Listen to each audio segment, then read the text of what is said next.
Shree Matre Namaha, with the divine blessings of our Mother Goddess Sree Lalita Sahasranamam and the Divine Father Lord Mahadeva, we are attempting to continue to discuss the very Holy Lalita Sahasranamam and its Rahasya-namas. We discussed briefly, they are called Rahasya-namas because they are not kept hidden from others, but the namas meaning will not be revealed until Mother Goddess permits the followers and her kids to know the details, leading them to the next stage.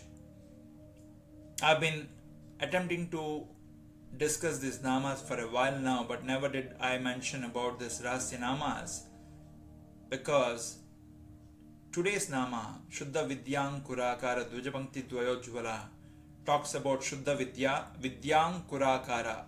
Vidyankura means like a germinating seed. When a seed germinates, it germinates into two leaves that start nourishing the seed, which will turn into a Mahavriksha in near future. Similarly, when Sree Vidya is initiated in a person, by default, from the moment we are born, we have Sree Vidya in us. But the Agyanam or Avidya, the ignorance of the world, masks us and makes us believe that what we see is the one that exists. That is the Mahamaya Tattva of Mother Goddess that we'll discuss in another Nama. But Shuddha Vidyankuraakaara, when one continues to pick one Namam of Mother Goddess and makes a connection with the Divine Mother through that invisible umbilical cord that is not seen by others but just by the devotee and the Abrahma Kitajanni Mother Goddess Lalita Mahatripurasundari, then the Shuddha Vidyankura or Shuddha Vidya starts germinating in us, where we continue to treat all the beings in and around us as we would like to be treated.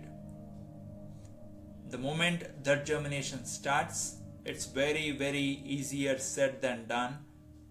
People of the stature of Bhagavan Ramana Maharshi, Sri Ramakrishna Paramahamsa, and Sringeri Guru Paramparas like Sri Chandrasekharendra Bharati have shown this.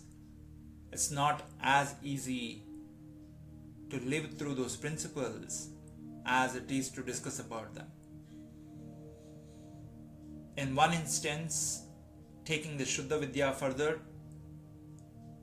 most of the Mahagurus are always connected and shown with dogs, because a life of dog is a very heinous one according to Veda, because dogs cannot be allowed into a temple, dogs should not be allowed into the house, and when one jiva does certain papas, he or she will go into the body of a dog.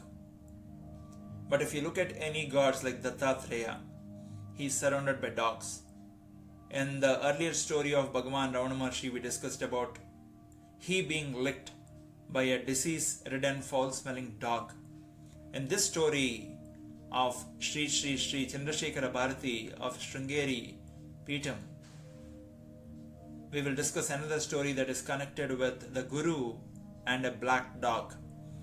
There used to be a black dog in Sringeri which would not eat anything other than the Chandramaulishwara Prasadam after the Mahaguru used to perform the Abhishekam every day. It would not touch egg, it would not touch milk, it would not touch non-vegetarian that any being in the form of a dog typically eats. It would eat one meal a day, that too only in the night after the Mahabhishekam to the Spatika Lingam is performed by the Guru.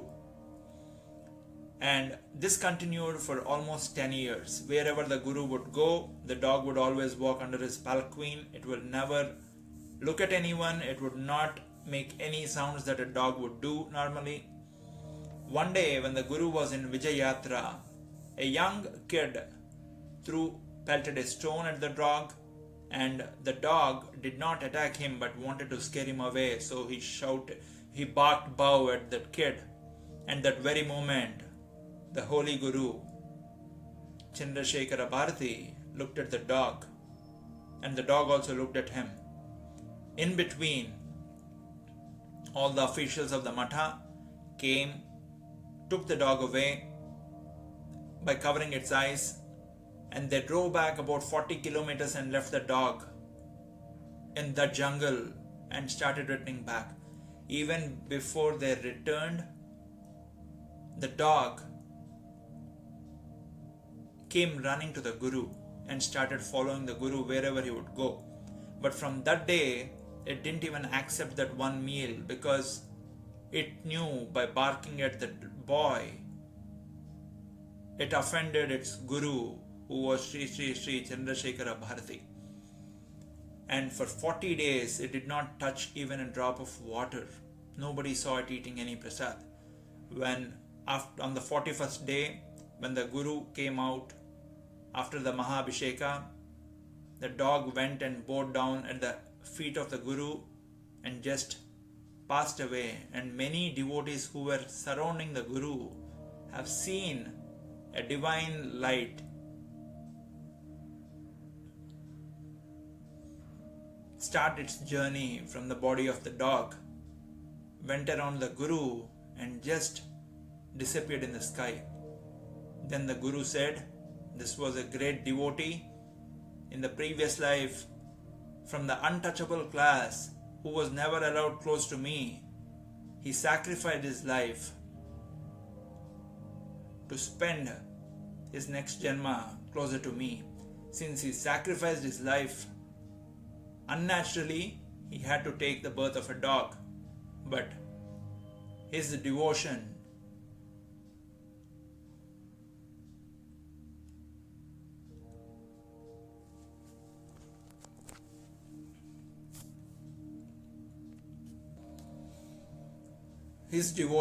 continued as a great example, and today that Jivatma is meeting in Paramatma. Now, this is an example of Shuddha Vidya. A Vidya that helps us in just earning a meal is no good, but a Vidya that allows us to transcend the soul that is pervading in us to be seen in all other beings, not just humans, as what the Sree Vidya titles as a Shuddha Vidya. So this Namam, Shuddha Vidyankuraakaara Dwijapankti DwaiYojVa. In Sree Vidya, two mantras are extremely powerful and famous. One is the Panchadasi Mahamantra. Panchadasi means 5 plus 10, 15. And the second one is the Shodashi Mahamantra. As devotees get started, they are given the Bala Mantra. And then as they progress through, they are given the Panchadasi Mantra. Panchadasi Mantra is the mantra that leads to salvation. But since most of us are in Grihasthashrama, salvation alone will not help. We need to be prosperous, we need to be healthy on this planet for our journey after this life to be prosperous. So Shodashi is that Mahamantra with 16 letters that gives health, prosperity, wealth while on this planet and after the journey on this planet ends and the new journeys begin as well. So when we are saying Shuddha Vidyankuraakaara Dwijapankti DwaiYojVa, that 16 letter mantra of Mother Goddess, when it is split into two, that forms the 32 teeth, the 16 in the upper row of Mother Goddess and the 16 in lower. By chanting these mantras through a Guru's Upadesha, one progresses his or her journey towards the Shuddha Vidya.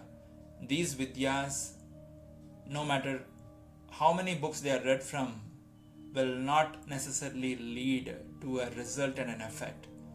When one bows down and surrenders him or herself truly at the lotus feet of Mother Goddess, she acts as the Guru, as the Guru Mandala Rupini. She sends a group of Gurus who will come the devotee's way, leading the devotees progress through the spiritual path to the Mother's lotus feet. This is the Nama. This is a brief explanation of Shudda Vidyankuraakaara, Dwijapankti DwaiYojVa, that talks about the very beautiful radiating teeth of Mother Goddess that are symbolic representation of the Maha Mantras that lead to the Shuddha Vidya and germinates the Shuddha Vidya in the devotee's mind. Do take care and stay blessed. Sri Matre Namaha.